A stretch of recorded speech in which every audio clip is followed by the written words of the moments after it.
বিসমিল্লাহির রহমানির রহিম। প্রিয় দর্শক, আজি আলোচনা কৰিম নাৱাকিজে উজু অৰ্থাৎ কি কাৰণত উজু ভাঙি যায়। প্ৰত্যেকটো কাৰণ দলিল সহ উপস্থাপন কৰিবলৈ চেষ্টা কৰিম ইনশাআল্লাহ তাআলা। প্ৰিয় দৰ্শক, মৌলিকভাৱে উজু ভংগ হোৱাৰ কাৰণ হৈছে ৭টা।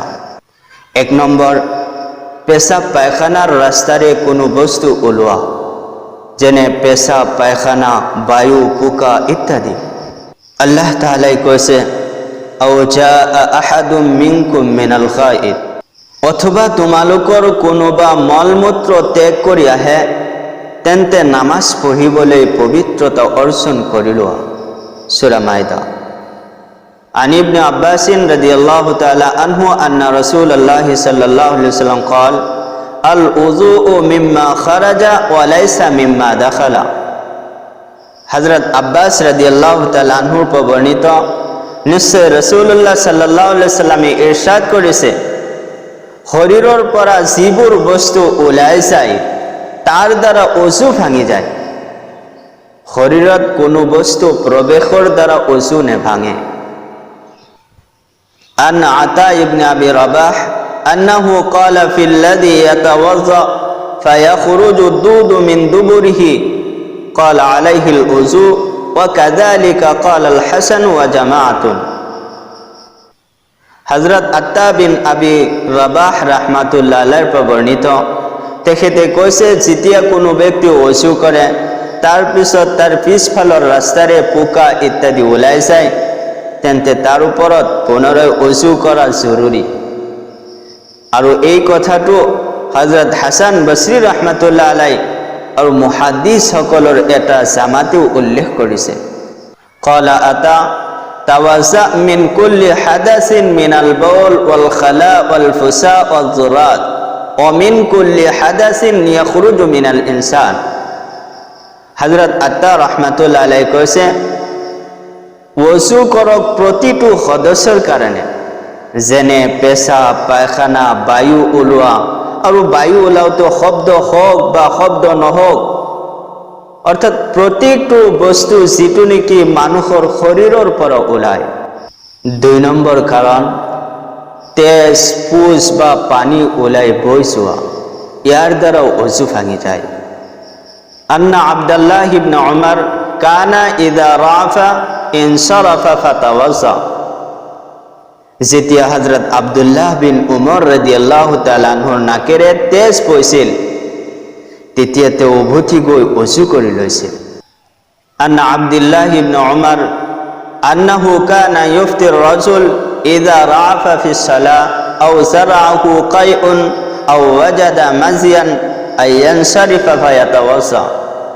হযরত আব্দুল্লাহ বিন উমর রাদিয়াল্লাহু তাআলা আনহুৰ বৰ্ণিত, যেতিয়া কাৰোবাৰ নামাজৰ অৱস্থাত নাকেৰে তেজ ওলাইছিল বা বমি হৈছিল বা মজি ওলাইছিল, তেতিয়া তেওঁক উভতি গৈ ওযু কৰাৰ ফতোৱা প্ৰদান কৰিছিল।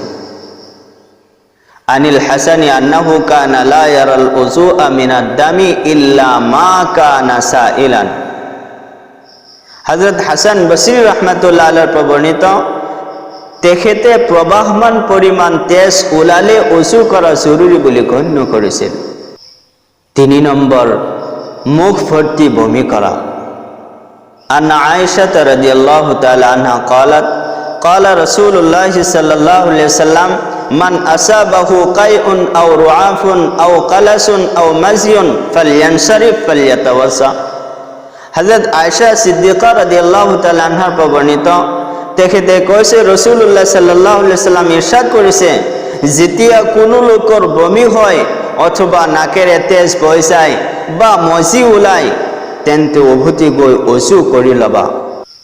মুগীৰা আন ইব্ৰাহিম ক্বালা সাআলতুহু আনিল কালস ফাকালা যালিকা আর-রাসউ ইযা যাহারা ফাফিহি আল-উযু। ইব্রাহিম নখী রাহমাতুল্লাহ আলাইহি বমি সম্পৰ্কে মুগীৰা ৰাহমাতুল্লাহ আলাইহি প্ৰশ্ন কৰিলে, তেতিয়া তেখেতে উত্তৰত ক'লে, যদি সেইটো মুখ ভৰ্তি হৈ যায় তেন্তে ওযু কৰিব লাগিব। ৪ নম্বৰ কাৰণ, থু ওলাওতে যদি থুৰ লগত তেজ ওলায়, সেই তেজ যদি থুৰ সমান হয় বা থুতকৈ যদি তেজৰ পৰিমাণ বেছি হয় তেতিয়াহ'লেও নাকিছ অজু হ'ব, অজু ভাঙি যাব।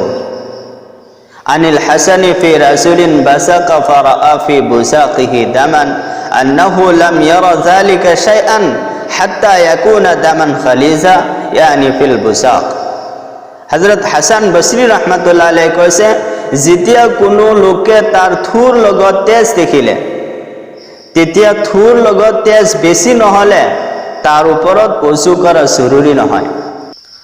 عن إبراهيم في الرسول يبصق فيكون في بساقه الدم قال إذا غلبت الحمرة البياض توضأ وإذا غلبت البياض الحمرة لم يتوضأ। হযরত ইব্রাহিম নখী রাহমাতুল্লাহ আলাইহি কৈছে, যি ব্যক্তি তাৰ থুৰ লগত তেজ দেখা পায় আৰু বগা ৰঙতকৈ ৰঙা ৰং বেছি হয় তেন্তে অজু কৰিব লাগিব। আৰু যদি ৰঙা ৰঙৰ ওপৰত বগা ৰঙৰ অধিপত্য হয় তেন্তে অজু কৰিব নালাগে। 5 নম্বৰ কাৰণ, শীত বা কাঠ হৈ কোনো বস্তুৰ লগত হালি যদি টোপনি যায় তাৰ দ্বাৰাও অজু ভাঙি যায়। عن ابن عباس رضي الله تعالى عنه أن النبي صلى الله عليه وسلم قال ليس على من نام ساجدا وضوء حتى يسترجع فإنه إذا استرجع استرخت مفاصله। হযরত ইবনে আব্বাস রাদিয়াল্লাহু তাআলা আনহু বর্ণিত রাসূলুল্লাহ সাল্লাল্লাহু আলাইহি সাল্লাম ইরশাদ করেছে, সিজদার অবস্থাত টোপনি গলে অজু ভঙ্গ নহয়, কিন্তু শীত হৈ টোপনি গলে অজু ভাঙি যাব। কিয়নো শীত বা কাঠ হৈ টোপনি গলে শৰীৰ একেবাৰে নৰম হৈ যায়, ফলত বায়ু ওলাই যোৱাৰ সম্ভাৱনা বেছি। 6 নম্বৰ কাৰণ, পাগল হোৱা, বেহুশ হোৱা বা অচেতন হোৱা, ইয়াৰ দ্বাৰাও অজু ভাঙি যায়। আন হাম্মাদিন قال إذا أفاق المسنون توضأ وضوءه للصلاة। হযরত হাম্মাদ রাহমাতুল্লাহ আলাইহি কৈছে, যেতিয়া পাগল ব্যক্তি সুস্থ হয় তেতিয়া নামাজৰ বাবে অজু কৰিব লাগে। 7 নম্বৰ কাৰণ, নামাজত জোৰকৈ হাঁহিলেও অজু ভাঙি যায়। عن عمران بن حسين قال سمعت رسول الله صلى الله عليه وسلم يقول من ضحك في الصلاة قرقرة فليعيد الوضوء والصلاة وقال الحسن بن قتيبة إذا قهقه الرجل أعاد الوضوء والصلاة। হযরত ইমরান বিন হুসাইন রাদিয়াল্লাহু তাআলা আনহু বর্ণিত রাসূলুল্লাহ সাল্লাল্লাহু আলাইহি সাল্লাম ইরশাদ করেছে, যদি কোনো লোকে নামাজত জোৰকৈ হাঁহি দিয়ে তেন্তে তেওঁ অজু আৰু নামাজ পুনরায় আদায় কৰিব লাগিব। হযরত হাসান বিন কুতাইবা রাহমাতুল্লাহ আলাইহি কৈছে, যদি কোনোবাই জোৰকৈ হাঁহি দিয়ে তেতিয়া অজু আৰু নামাজ দুয়োটাই আকৌ আদায় কৰিব লাগিব। মান যাহিকা আইয়ুইদাল উযু ওয়া ইউইদাস সালাহ। হযরত আবু মুসা রাদিয়াল্লাহু তাআলা আনহু বর্ণিত রাসূলুল্লাহ সাল্লাল্লাহু আলাইহি সাল্লামে আদেশ করেছে, যিজনে নামাজত হাঁহি মাৰিছে সেইজনে আকৌ অজু কৰিব লাগিব, আকৌ নামাজ পঢ়িব লাগিব।